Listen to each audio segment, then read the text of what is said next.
打關鬥打唔過我嘅。袁秋不光是袁家班女生里面能力最强的一个，就算在男生当中，她也是当仁不让。之所以能成为袁家班里的佼佼者，这与她父亲有着很大的关系。袁秋的父亲名叫张玉成，也是一名京剧演员，是于占元在中国戏剧学院聘请的老师。董伟曾经就讲过，他在粉菊花门下学艺的时候，张玉成經常到他們學校去授課。張玉成師傅啊，都係喺我哋嗰度教。袁秋家中一共有姐弟7人，他排行老3，所以人稱三妹。他的妹妹就是曾與王菲一起出演電影《別姬》的文雪兒。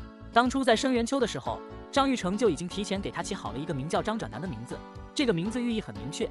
袁秋前面是2個姐姐，他希望袁秋生下來是一個男孩子，以此來繼承他的京劇事業。